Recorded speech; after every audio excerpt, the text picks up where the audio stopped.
안녕하십니까. 수도권 투데이 유석균입니다. 아직도 결혼이나 출산, 육아 때문에 직장을 그만두는 여성들이 많습니다. 한번 단절된 경력은 복구하기가 어려운데요. 어떻게 하면 이런 상황을 해결할 수 있을지, 또 양질의 일자리를 어떻게 하면 계속 보존할 수 있을지 잠시 후에 자세히 알아보겠습니다. 오늘 달리는 라디오 시간에는 동작구를 달리는 버스 동작 5번을 찾아가 봤습니다. 잠시 후 2부에는 주말에 즐길 만한 좋은 영화를 소개해드리는 코너 마련되어 있습니다. 오늘 처음 선보이는 영화 산책에서는 최근 아카데미 시상식에서 주목받았던 영화들 어떤 것들이 있는지 자세히 알아보겠습니다. 방송 중 궁금하신 내용은 샵0945로 문자 주시기 바랍니다. 짧은 문자 50원, 긴 문자 100원의 이용료 있고요. YTN 라디오 애플리케이션 ES로도 참여하실 수 있습니다. 3월 7일 금요일 수도권 투데이 시작합니다.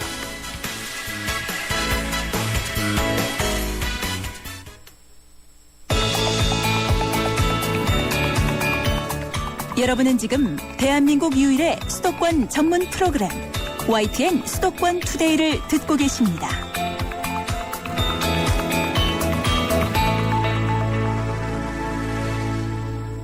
투데이 이슈 점검 시간입니다. 내일 3월 8일 세계 여성의 날을 앞두고 서울시가 여성 일자리 종합계획을 발표했습니다. 일자리가 부족해서 많은 여성들이 일자리를 구하지 못하고 있는데요. 서울시에서는 어떤 해결책을 제시하고 있는지 박정수 서울시 여성가족정책실 여성가족정책 담당관 전화로 연결해서 자세한 내용 알아보겠습니다. 안녕하십니까? 예, 안녕하세요. 네, 올해 서울시 여성정책 지난해보다 많이 달라졌습니까? 예, 지난해와 많이 달라졌다기보다는 그간 여성정책은 저희들이 쭉 추진을 하고요. 예. 서울시에서는 올해 가장 이제 주력할 만한 정책 사업으로 이제 여성 일자리를 선택을 해서 앞으로 추진할 계획입니다. 네. 지난해에는 이제 취업난이 요즘 아주 심각한 상황인데 여성들은 특히 더 취업이 어려운 상황입니다. 가장 큰 문제점은 뭔가요? 맞습니다. 우리나라 여성들의 경제활동 참여율이 사실 50대 초반이거든요. 남성들보다 한 20% 정도 낮고요. 네. 이런 것은 여성들의 취업난이 어제 오늘 문제가 아니라는 것을 의미하는 것 같습니다. 네. 또 말씀하셨다시피 이제 여성들이 취업하기 어려운 가장 큰 이유는 아마 일자리가 부족하다는 측면이 가장 큰 것 같고요. 사실 여성들은 취업을 하고 나서도 또 직장 유지에 어려움을 겪고 있지 않습니까? 저희들이 조사를 한 바에 따르면은 기혼 여성의 경력 단절 사유 이런 것들을 보면 결혼, 임신, 출산, 육아 이런 곳에서 아마 그 경력을 유지하기 어려운 정말 그런 큰 문제들이 발생하고 있다고 보입니다. 네. 결국 여성들의 경력이 단절되는 것을 막기 위해서는 육아휴직 같은 거를 마음 놓고 쓸 수 있어야 되는데 그런 사회 분위기가 아직 조성되어 있지는 않죠? 그런 측면이 있는 것 같습니다. 정부에서도 육아휴직 사용과 대체 인력 채용을 권장하고 있는데 사실 이를 뒷받침해줄 만한 사회 분위기와 대책이 좀 미흡한 측면이 있는 것 같습니다. 그래서 이번에 이제 서울시 여성 일자리 관련해서 여성 대체 인력 지원 센터를 설치 운영해 이제 기업에게는 대체 인력에 대한 수요를 해소시켜주고 일하는 여성들이 육아휴직을 또 마음대로 쓸 수 있는 사회 분위기가 조성되도록 일조를 할 계획입니다.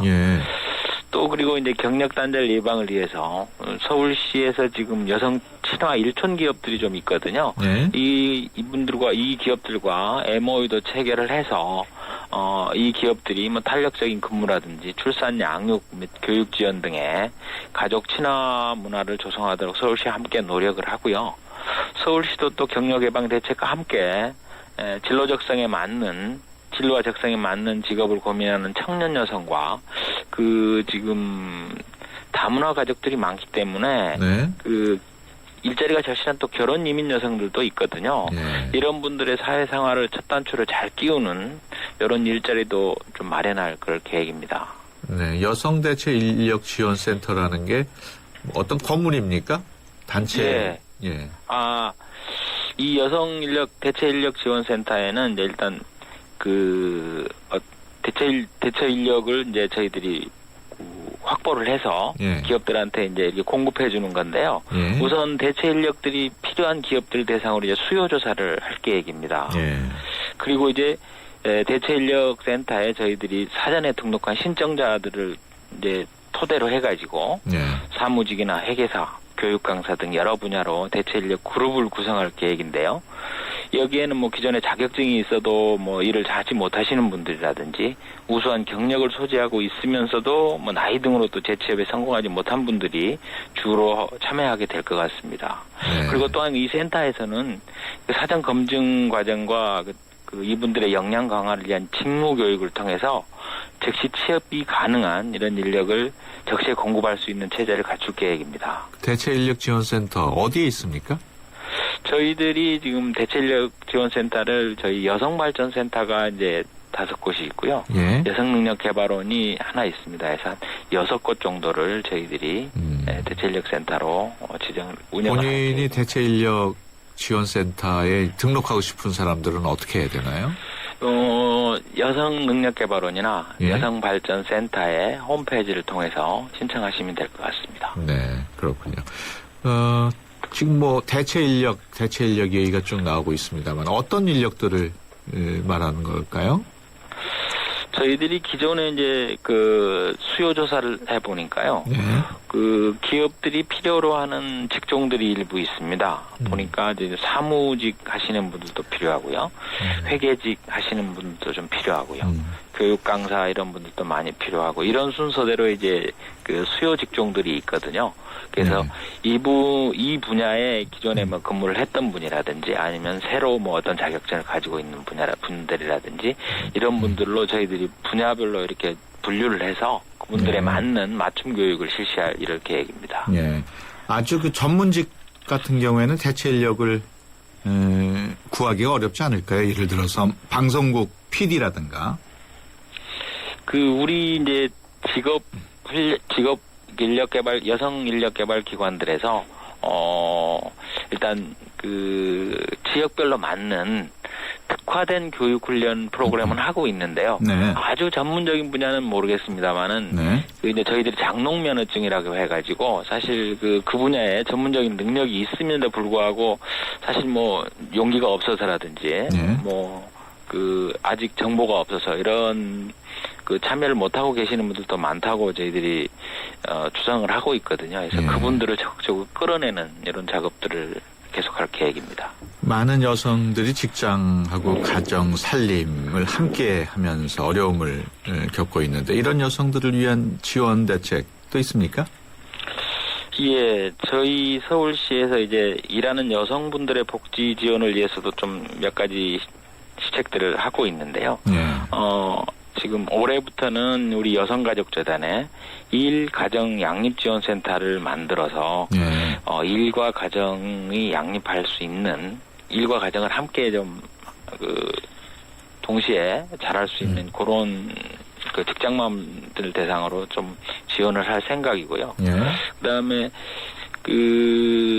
어린이집에 사실 육아가 사실 굉장히 또 중요하지 않습니까? 그래서 어린이집에 뭐 대체교사 이런 지원수를 확대해서 보육을 좀 안심하고 어린이들 안심하고 맡길 수 있는 이런 방안도 좀 강구를 하고 있고요.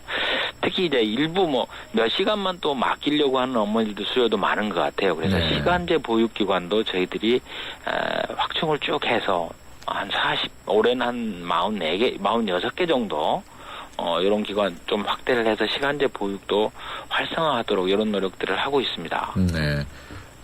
아무래도 남성보다는 또 여성이 임시직이나 비정규직으로 취업하는 경우가 많은데, 이런 여성들을 위한 맞춤 인턴십, 그런 게 마련이 된다고요? 예, 그런 맞춤 인턴십도 저희들이 생각을 하고 있는데요. 일단은 저희 인력개발 기관들을 통해서 일센터에 아마 일특화 유망직종 직업교육 이런 프로그램을 좀 운영을 할 계획입니다. 그래서 수요에 맞도록 맞춤식으로 이제 능력을 개발시켜 주고요. 그다음에 6개월 정도의 인턴십을 통해서 자기 적성에 맞는지 기업에서는 또 그 직원이 우리 기업과 어울리는지 이런 인턴십 과정을 또 운영할 그럴 계획이고요. 특히 청년 여성들도 이제 여러 분야의 또 직업 경험을 해볼 수 있도록 청년 여성만을 위한 그 고유한 또 인턴십도 구성하고 있습니다. 네. 또 예. 그 자녀 교육 때문에 다니던 직장을 그만둔 여성이 자녀들이 다 큰 다음에 다시 취업을 할 경우 어떻게 일자리를 구할 수 있을까요? 이분도 사실 이분도 사실 되게 고민인데요. 네. 저희들은 그래서 올해 그 서울시에서 사회적 복지 정책을 하면서 나타나는 여러 가지 일자리들에 주목을 하고 있습니다. 저희들이 이제 여성 사회 서비스 일자리라고 일단 부르고 있는데요. 네. 아동 시설의 뭐 아동 돌봄 도움이라든지 네. 뭐 신생아 도움이라든지 뭐 찾아가는 평생학습 강사라든지 이런 보육 돌봄 그다음에 여성 청소년 뭐 이런 4개 분야의 여성 친화 사회 서비스 일자리를 전략적으로 좀 육성을 해서 예. 일자리를 지원할 그럴 계획입니다. 그렇군요. 여러 가지 많은 대책들이 마련되어 있는 것 같은데 그 효과가 어느 정도 있을 걸로 예상하십니까? 그간 많은 일자리 정책들이 나와서 저희들도 사실 이제, 앞으로 뭐 걱정되는 부분도 있고 잘 될 거라고 예상되는 부분도 있습니다. 그래서, 네. 근데 이제 저희들이 특히 이번에 강조하고 싶은 게 그 안에 뭐 일자리 수를 늘리고 하는 쪽에 치중을 했다고 하면은 네. 일자리 질도 좀 중요한 부분이다라고 생각을 해서 이 부분에 조금 저희들이 강조를 하려고 하고 있고요. 네. 그다음에 일자리가 단절된 후에 단절되지 않도록 예방하는 그런 정책들도 좀 많이 마련해 있거든요. 그래서 네. 그 두 부분에 좀 효과가 좀 기존보다 나은 효과가 나타나지 않을까 이런 기대를 하고 있습니다. 네, 알겠습니다. 지금까지 서울시 여성가족정책실 박정수 여성가족정책담당관이었습니다. 오늘 말씀 고맙습니다. 감사합니다. 버스를 타고 고속도로를 바람처럼 달려가자. 어디 가는 길이에요? 저 집에 가는 길이에요. 근데 항상 이렇게 친구들끼리 다 같이 다녀요? 네. 이렇게 5명이서 다녀서 뭐가 제일 좋아요? 집 가다가 막 뭐 먹으러 가고. 새학기 시작부터 학생들이 버스를 많이 이용하고 있습니다. 학생들에게 이제 젊은 친구들 많이 타니까 또 분위기도 시원시원하고 요즘 젊은이들은 다 굉장히 밝습니다. 깨끗하게 잊어야지. 찌푸린 얼굴. 네, 규리의 생생한 목소리를 들어보는 달리는 라디오 시간입니다. 오늘도 박설희 리포터와 함께합니다. 안녕하세요. 네, 안녕하세요. 예, 벌써 3월입니다. 오늘은요, 마을버스를 소개해드리려고 하는데요. 네. 작년에 삼청동을 가는 종로 11번 마을버스를 소개해드렸는데요. 마을버스는 두 번째 소개해드리는 시간이고요. 네. 삼청동 가는 종로 마을버스는요, 주로 관광객들을 많이 태웠는데, 오늘 소개해드릴 버스는 이제 실질적으로 마을 사람들의 발이 되고 있는 지역 버스라고 할 수 있습니다. 네, 어느 지역 버스인가요? 네, 오늘 동작구로 가봤고요. 동작 5번 마을버스입니다. 네. 1호선 대방역을 출발해서 이제 동작구 일대 대방동, 신대방동 등을 돌고요. 연결되는 전철역이 1호선 대방역, 그리고 2호선 신대방역, 7호선 보라매역으로 지역 주민들이 편하게 지하철을 이용할 수 있도록 돕고 있습니다. 네, 그렇군요. 그리고요, 이 버스는 작년에 지역 주민들의 요청으로 버스 노선이 변경됐다고 해요. 이렇게 네. 실질적인 요구를 잘 들어주는, 실질적으로 주민들의 발이 되는 이제 버스가 마을버스가 아닌가 싶은데요. 근처에 체육센터에 어르신들이 많이 다니고요. 또 중고등학교도 있기 때문에 더 학교와 체육센터 가까운 곳에 정류장을 만들어서 특히 몸이 불편하신 어른들이나 이제 공원이나 이제 체육센터로 운동 가시는 분들 더 편하게 이용할 수 있도록 했다고 하는데요. 네. 동작 5번 마을버스에서 가장 먼저 만난 승객은 매일 버스를 이용하고 계시는 어르신들이었습니다. 같이 만나보시죠. 어머님 마을버스 자주 타세요? 네, 자주 타요. 너무 좋아요. 내가 편하니까 집에 바로 내리고 여기서 바로 내려서 운동 들어가니까 헬스하고 스트레칭하고 저기 운동장 돌고 보람에 커피 한 잔 먹고 여기서 마을버스 타고 집에 가고. 어머님은 지금 뭐 하시고 오시는 길이세요? 똑같이 소용, 아쿠아. 보람의 공원에서도 좀 운동하세요? 네, 좋지요. 보람의 공원은 말할 거 없이 좋지. 그래서 여기서 이사 안 가고 30년, 35년 살고 있어요, 지금. 여기 너무 좋으니까. 네, 한 지역에서 30년 동안 살고 계신 주민이군요. 네, 너무 좋아서 이 지역에서 이사도 안 가시고 계속 살고 계신다고 하세요. 마을 버스 타고 나오셔서요, 운동하고 또 친구들 만나고 다시 마을 버스 이용해서 돌아 나가시는 마을 버스 단골 손님이셨습니다. 네, 그 부근에 보람의 공원이 있죠? 예, 그래가지고 이제 운동하러 나오시는 분들이 많이 이용하시는데요. 네. 보람의 공원은 서울에서 손에 꼽히는 큰 공원이죠. 그래서 지역 주민들 외에도 보람의 공원으로 나들이 나오는 나오는 지역 분들도 이 버스를 이용하고 있고요. 또 하나 마을버스가 중고등학교를 많이 통과합니다. 대방중학교, 수도여자중고등학교, 그리고 숭이여자중고등학교, 강남중학교, 성남고등학교 등 그래서 등하교 시간에 청소년들도 많이 타는데요. 이번에는 학생 승객들 만나봤습니다. 안녕하세요. 몇 학년이에요? 고등학교 1학년이요. 5번 버스 타고 어디서부터 어디까지 다녀요? 수돌골에서 대방역까지 거기서 또 1번으로 갈아타서 흑석동까지 가요. 아, 마을버스 2번 타요? 네. 아이고. 한 번에 가는 버스가 없어서 갈아타고 다녀요. 마을버스 좋은 점 있을까요? 마을버스는 아저씨들 낯익은 얼굴이 있으니까 좀 편하고 시내버스보다 안전한 것 같고 시내버스는 막 달리는데 마을버스는 그런 거 없어요. 몇 학년이에요? 중학교 2학년이요. 날씨가 추울 때는 마을버스를 타고요. 여름 때는 그냥 걸어 다녀요. 네, 이렇게 여학생들이랑 같이 버스 타면은 어색하거나 그러진 않아요? 조금 어색하긴 해요. 그 사람들 다 10,000원일 때 가까이 서 있을 때 마을버스 타는 게 좋아요. 여기까지가 차가 안 막혀가지고 빨리 올 수 있어서 좋은 것 같아요. 네, 제가 조금 남학생들에게 직구준 질문을 해봤어요. 여학생들이 많아서 같이 버스에 타면은 좀 어색하지 않을까 싶었는데 조금 어색하긴 하는데 그래도 마을버스 타고 다니는 게 좋다고 얘기를 하더라고요. 제가 좀 부러웠나 봐요. 젊은 친구들이 모여 있으니까. 네. 그 새학기가 시작하다 보니까 학생들이 많이 이용하는 모양이에요. 예, 그리고 새학기다 보니까요. 그 학교 주변이 정말 북적북적하고 흥이 나더라고요. 새학기에 많은 것들이 달라지는 시기죠. 특히 새로운 학교에 입학을 하는 친구들은 정말 새로운 친구들 다 다시 사귀어야 되고요. 저는 그런 일이 설레기도 했었지만 또 약간 긴장되기도 했었거든요. 그래서 새학기를 맞는 학생들과 조금 더 이야기를 나눠봤는데요. 새학기 어떤 점들 가장 기대하고 있는지 물어봤습니다. 고등학생 됐으니까 제일 하고 싶은 거 있을까요? 중학교 때 애들 눈치 보고 하고 싶은 거 못했는데 고등학교 때는 다 해보려고요. 남들 앞에 나서는 거. 축제 나가서 무대 서는 거 그런 거. 저는 새학기 때 친구를 많이 사귀고 싶어요. 뭐 재미있는 친구. 저 요즘 재밌게 지내고 싶어서요. 여기 친구는 새학기 때 기대하는 건 뭐예요? 친구가 많이 생겼으면 좋겠어요. 내 말을 잘 들어주고 말도 잘 통하고 부모님께는 잘 통하지 않는 얘기도 친구들하고는 잘 통해서 좋아요. 요즘 중2의 가장 큰 고민은 뭘까요?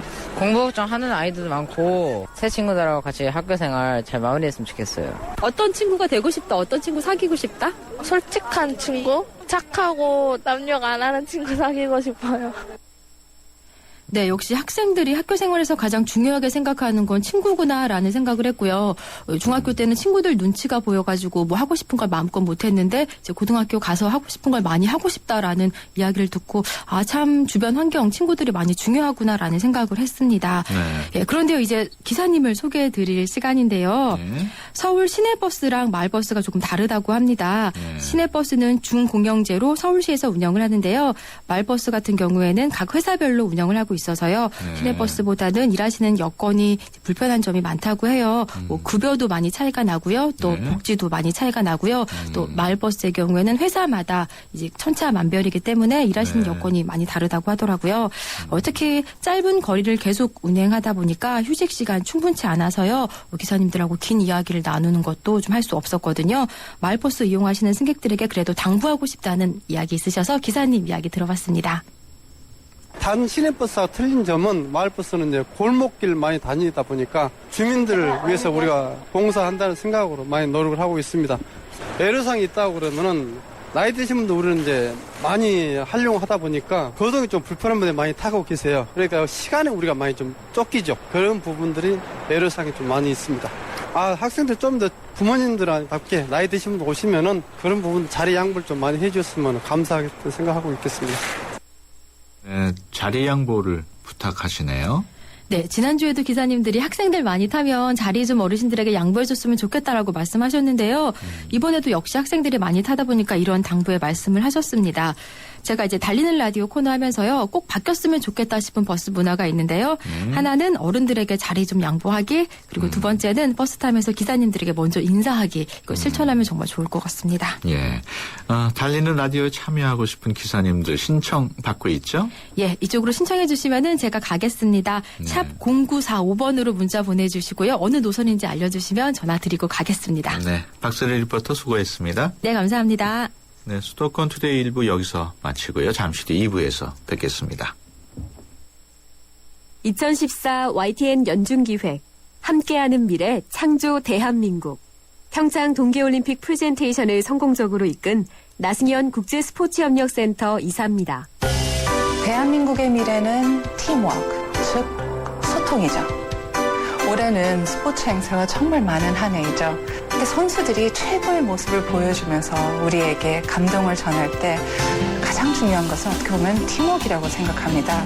팀원들 간의 소통도 있어야 되고요. 코치나 여러 관계자들과의 소통이 있어줘야지 최고의 팀워크가 보여지고 최고의 결과가 나온다고 생각합니다.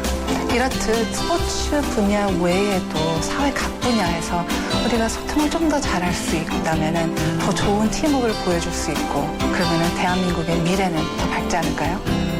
2014 YTN 연중기획 함께하는 미래 창조 대한민국. YTN 라디오가 함께합니다. 수도권 뉴스와 알찬 생활 정보가 가득한 여긴 바로 수도권 투데이. 건강, 교육, 재테크까지 있는 유익한 라디오 수도권 투데이. YTN 수도권 투데이. 네, 수도권 투데이 2부 시작합니다. 오늘 영화 산책 첫 시간에는 지난 3일 열렸죠. 86회 아카데미 시상식에 대해서 이야기 나눠보겠습니다. 노예 12년, 또 그래비티, 여느 때 못지않은 쟁쟁한 작품들이 어깨를 겨뤘는데요. 이번에 출품된 작품들 어땠는지 자세히 알아보겠습니다. 방송 중에 궁금하신 내용은 샵 0945로 문자 주시기 바랍니다. 짧은 문자 50원, 긴 문자 100원의 이용료 있고요. YTN 라디오 애플리케이션 ES로도 참여하실 수 있습니다. 수도권 투데이 2부 뉴스 브리핑으로 시작합니다. 이윤지 아나운서 전해주세요.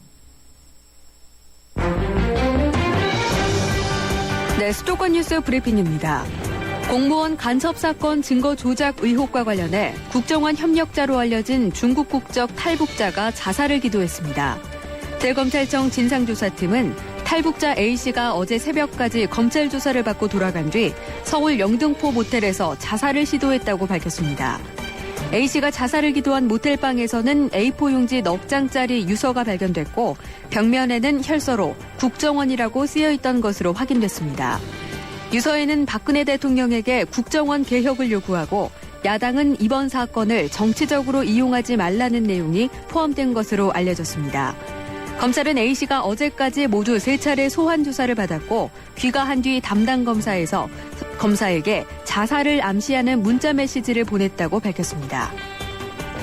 서울지방변호사회는 판사 재직 시절 대통령을 비하하고 이웃의 차량을 파손해 물의를 빚은 이정열 전 창원지법 부장판사의 변호사 등록과 입회를 거부하기로 했습니다. 서울법회는 2차례에 걸쳐 심사위원회를 열고 심사위원 만장일치로 이전 부장판사의 등록과 입회가 부당하다고 결론냈습니다. 서울변회는 영화 부러진 화살에 등장한 사건의 항소심 주심을 맡았던 이전 부장판사가 지난 2012년 1월 법원 내부 통신망에 해당 사건에 대한 합의 과정을 공개해 정직 6개월의 중징계를 받은 점을 고려했습니다. 오늘 새벽 0시 50분쯤 서울 구이동에 있는 빌라에서 불이 났습니다. 이불로 다친 사람은 없었지만 가재도구 등이 타면서 2,200만 원의 피해가 났습니다. 지금까지 수도권 뉴스 브리핑이었습니다.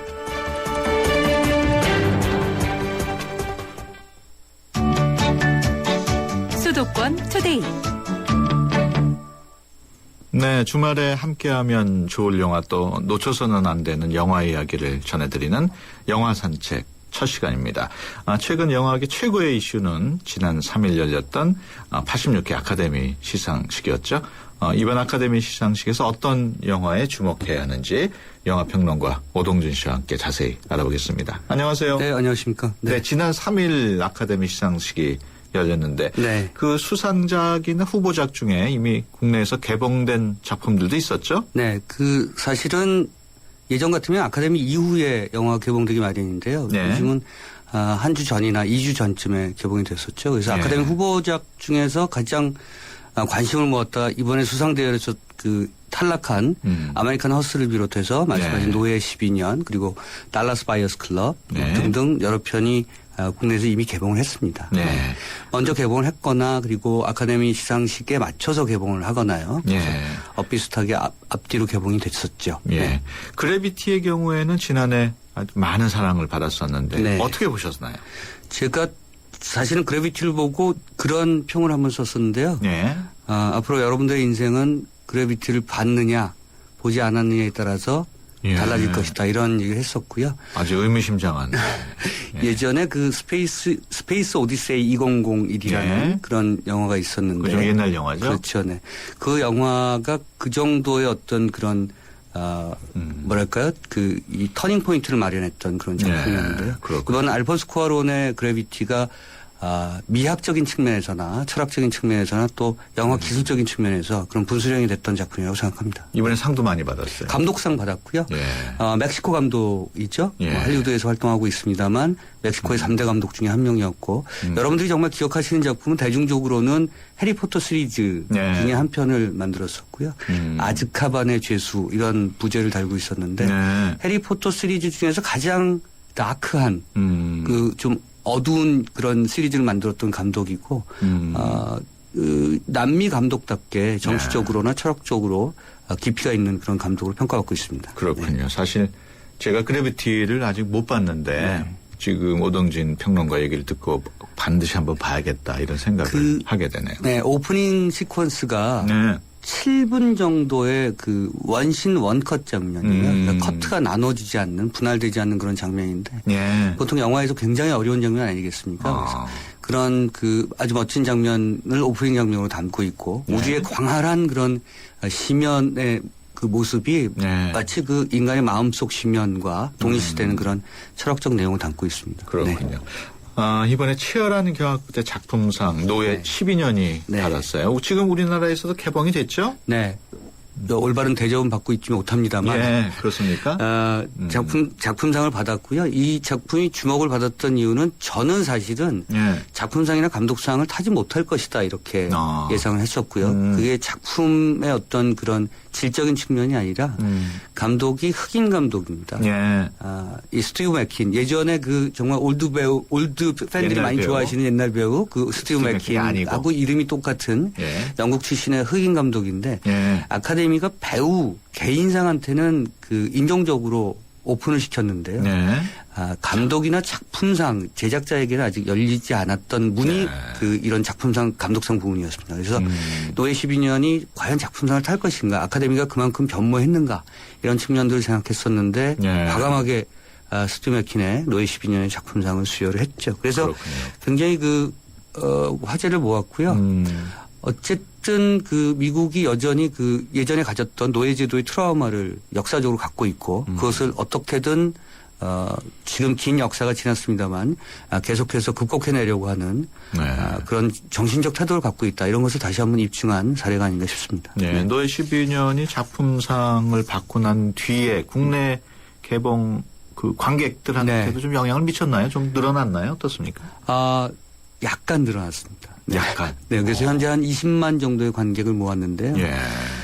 예전에는 아카데미상 받았다 그러면 관객이 확 늘지 않았나요? 그렇죠. 100만 뭐 이렇게 넘어가는 경우도 있었고요. 아카데미상이 이제 요즘 관객들에게는 그렇게 생각되는 모양입니다. 작품상을 탔다, 감독상을 탔다 그러면 좀 어렵다, 좀 예술적이다 이렇게 받아들여져서 오히려 흥행적으로는 조금 마이너스가 되고 있는 것이 아닌가 하는 생각이 듭니다. 네. 그 달라스 바이어스 클럽 경우에 나무주연상 또 조연상 휩쓸었는데 어제 개봉을 했죠? 그렇죠. 네. 사실은 며칠 전에 유료 시사회 형식으로 그 며칠 전에 먼저 개봉을 했습니다만 현재 달라스 바이어스 클럽이 그 주연 배우 때문에 가장 관심을 모으고 있어서 저도 이제 그 흥행 추이를 좀 주목해서 보고 있는데요. 매튜 맥커너헤이가 예전에는 굉장히 잘생긴 스타였고요. 좀 속되게 말씀드리면 좀 재수없는 스타였죠. 너무 잘난 척하고 그 외모만 내세우고 이런 배우였는데 언제부턴가 이 배우가 바뀌었습니다. 한때는 스타였던 그런 인물이 이제는 진정한 배우로 거듭난 그런 인물이 됐고요. 이번 영화에서 무려 17kg을 감량을 했습니다. 그래서 자기가 워낙 그 자랑스럽게 키워왔던 남성형 근육질을 다 포기할 정도로 그렇게 17kg를 빼고 에이즈 환자를 했었죠. 달라스 바이어스 클럽은 우리말로 번역하면 달라스 구매 클럽입니다. 바이어들의 클럽이라는 뜻이고요. 에이즈 환자들이 미국의 FDA가 그 승인한 그 약만으로는 자기 치료가 불가능하기 때문에 법적으로는 불법적으로 약들을 그 신종약은 아닙니다만 어쨌든 자기에게 맞는 약을 구매하면서 생겨난 클럽이 이제 달라스 바이어스 클럽이고 이 영화의 주인공이 그런 클럽을 만든 주인공이죠. 역시 이제 주인공도 에이즈 환자였고 에이즈에 감염된 이후에 7년 만에 사망을 했습니다만 1980년대에 미국의 사회상을 보여줄 수 있는 대목이고요. 달라스 하면 남부의 가장 보수적인 동네 아니겠습니까? 네, 로데오 경기가 열리고요. 또 주인공도 역시 그 카우보이 모자를 쓰고 다니는 그런 로데오 경기 팬이었고요. 이 영화는 그 에이즈 환자의 영화를 다룬 작품치고는 뭐랄까요? 이렇게 우울하거나 징징대지 않고요. 아, 그렇습니다. 뭔가 이렇게 좀 투쟁적인 느낌과 정면으로 돌파하려는 그런 그 주인공의 생존 의지 같은 것들이 강하게 투영되어 있는 작품입니다. 예, 그렇군요. 그 레오나르도 디카프리오는 이번에도 상을 못 받았어요. 네. 벌써 네 번째라고요. 네, 이런 경우가 많죠. 네. 그러니까 이제 디카프리오가 좋은 작품에 나올 때마다 너무 경합이 벌어진 건데 이번에 이제 매튜 맥커너이도 있었고요.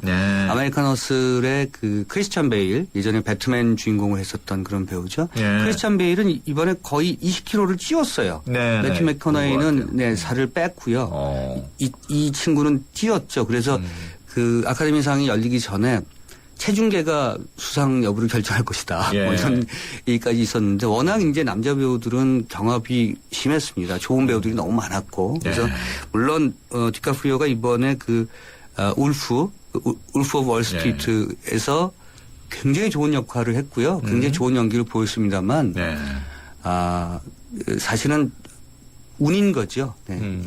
요 시기에 조금 좀 덜 빠지는 그런 작품이 나왔으면 좋았는데 다른 작품도 워낙 좋았기 때문에 좀 운이 안 따랐던 것 같습니다. 국내에서 특히 인기가 높은 것 같아요. 디카프리오. 네, 워낙 이제 뭐 그 미소년, 뭐 잘생긴 외모의 젊은이였고요. 아무래도 여성 팬들이 많겠죠. 네, 이제는 뭐 40대 중반으로 넘어갔고요. 이제 아주 다양한 연기력을 선보이고 있고 이번에 그 마틴 스콜시지의 이번 그 울프 영화에서 타락해가는 점차로 타락해가는 증권맨의 모습을 너무나 리얼하게 연기해서 아마 영화를 보신 분들은 디카프리오의 그 연기 변신이나 연기의 폭이 너무나 깊어졌기 때문에 다들 정말 그 주연 뭐 수상감이라고 얘기했습니다만 좀 아깝게 놓치게 됐습니다. 디카프리오가 그동안 뭐 많은 영화 뭐 쭉 주연을 많이 했는데 이번 영화를 평가를 한다면 이번 영화는 그 가운데 어느 정도 위치를 차지하는 것 같습니다. 아마도 디카프리오 연기에서 그 베스트 5에 속하는 그런 연기력을 선보였고요. 영화가 워낙 이제 그 여러분들 잘 아시겠습니다만 마틴 스콜시지 하면 미국의 거장 감독 아니겠습니까? 그렇죠. 그 방송을 하시는 분도 아실 거예요. 몹신을 찍기가 굉장히 어렵습니다. 그 앞에는 주인공들이 연기를 하고 있고요. 화면 저 뒤쪽에서는 엑스트라 연기를 하고 있는데 보통은 엑스트라 연기가 잘 안 보이잖아요. 근데 주인공 연기와 저쪽 끝에 엑스트라 연기까지 다 통제하는 감독이 마틴 스콜시지죠. 그래서 풀사이즈 화면에 그 많은 배우들이 자기 분야의 역할을 동시에 해내고 있는 아주 멋있는 그런 장면들을 잘 찍는 감독이거든요. 여기서 디카프리오가 그 장면들을 끌어나가는 주인공 역할이었으니까 굉장히 그 연기력이 있지 않으면 승부하기 어려웠던 영화였고요. 그런 측면에서는 디카프리오 영화에서 가장 베스트에 속하는 작품이라고 생각하고 있습니다. 앞서 달라스 바이어스 클럽 영화 얘기를 하셨습니다만은 화면 비율 때문에 좀 해프닝이 있었다고요? 네. 2010년대에 이런 해프닝이 있으면 안 되는데 쉽게 설명드리면 이제 그 예전에 TV에서 영화를 보실 때는 옆이 잘렸죠. 화면 비율이 안 맞아서. 그래서 이제 그 문제 때문에 이른바 레터박스라고 해서 그 위아래를 흑백으로 처리하고요. 그 화면 비율을 맞추지 않았습니까? 영사 스크리닝 방식도 이제 그렇게 화면 비율에 차이가 생겨서 그걸 압축 처리하거나 또 블로우업을 하거나 여러 가지 어떤 방식을 채택하는데요. 아마 또 약간의 이 운영진들의 실수가 있었던 것 같고요. 그 화면 비율이 맞지 않아서 옆이 잘리는 그런 현상들이 나타났고요.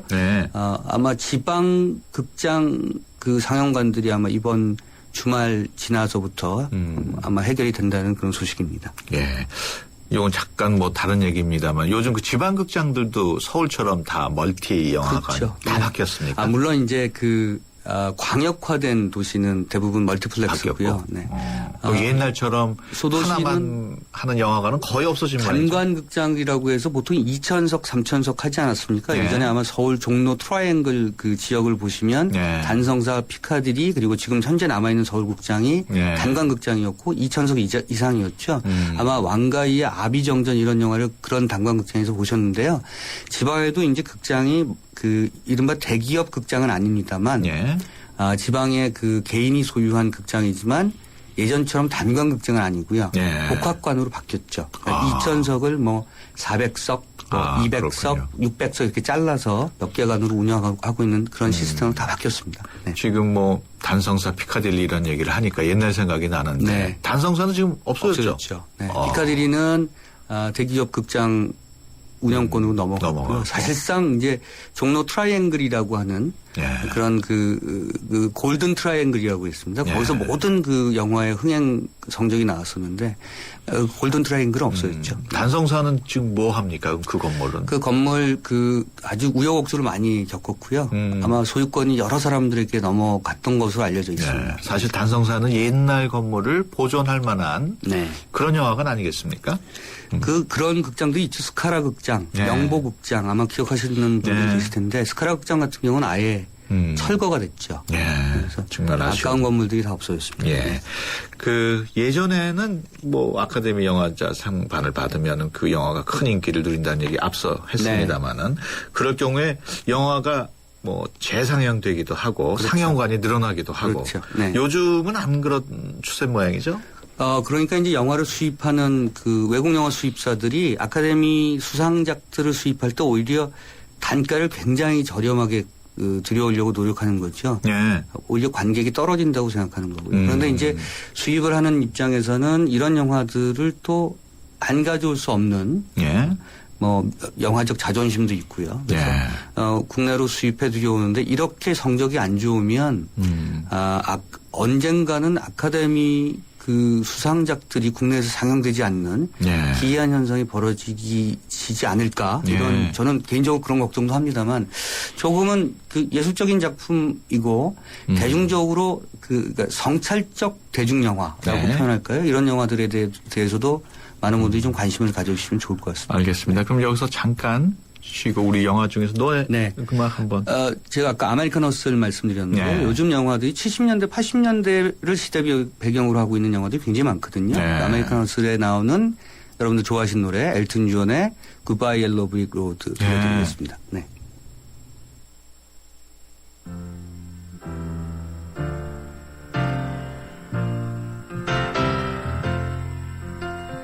When are you gonna come down? When are you going to land? I should have stayed on the phone. I should have listened to my own mind. You know you can't hold it forever. I didn't sign up for you. I'm not a present for your friends to open. This boy's too young to be singing.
What do you think you'll do then?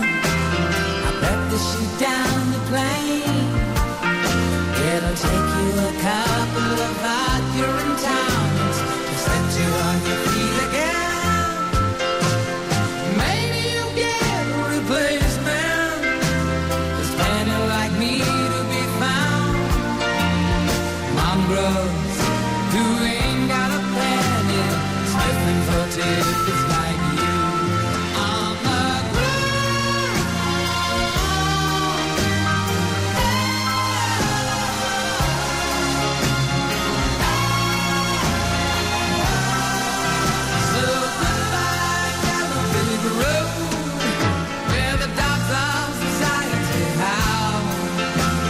Take time like me in your penthouse, going back to my cloud, back to the cabin around in the woods, hunting the hornback toad. Oh, I finally decided my future lies beyond the Aspen Ground.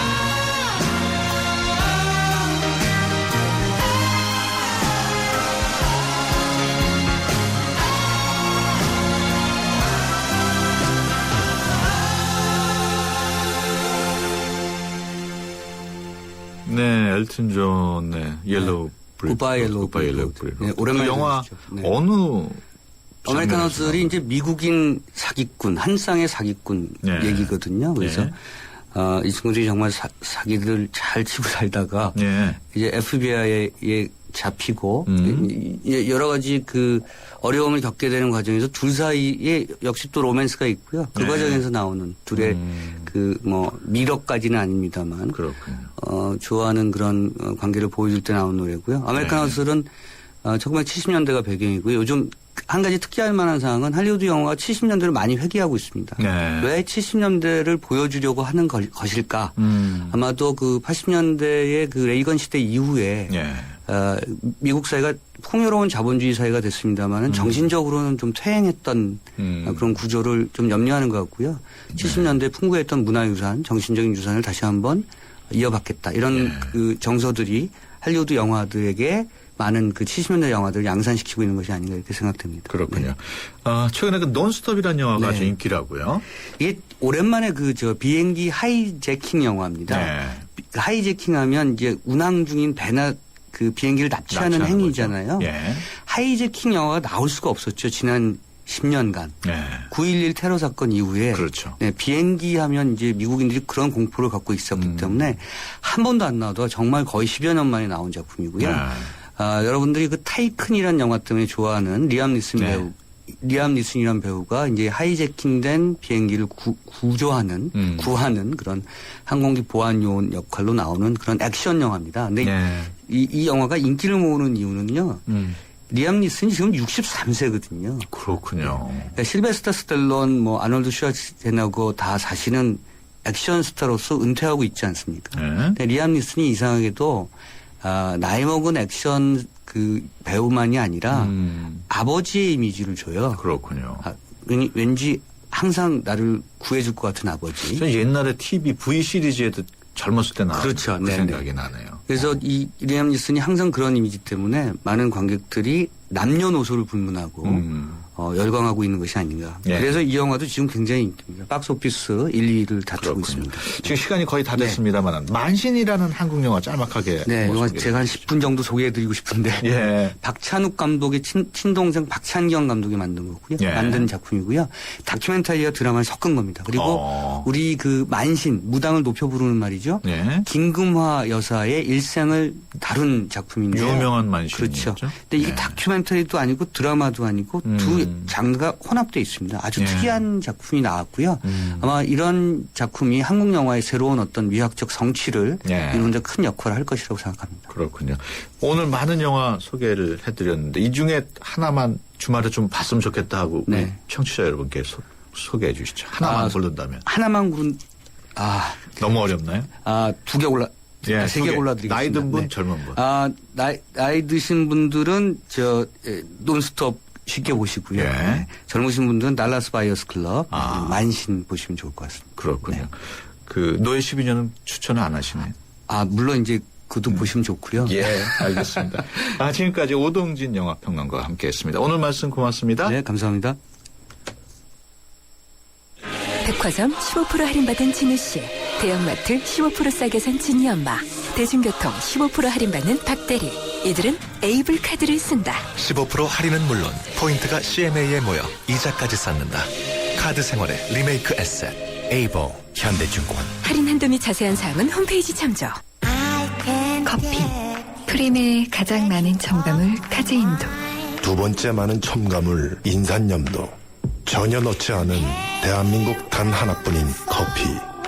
좋은 커피란 이런 것. 커피를 바꾼 좋은 생각. French Cafe Cafe Mix Nouveau. 침대는 과학이다.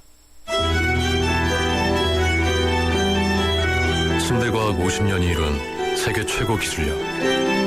배우던 나라에서 가르치는 나라로. 우리 침대에서 자기 할 것이다. 전 세계인을. 에이스 침대. 네, 수도권 투데이 오늘 순서 여기서 마치고요. 다음 주 월요일 오전 9시 10분에 다시 찾아뵙겠습니다. 지금까지 프로듀서 박준범, 기술감독 박봉선, 구성작가 최유미, 진행의 유석현이었습니다. 함께해 주신 여러분 고맙습니다.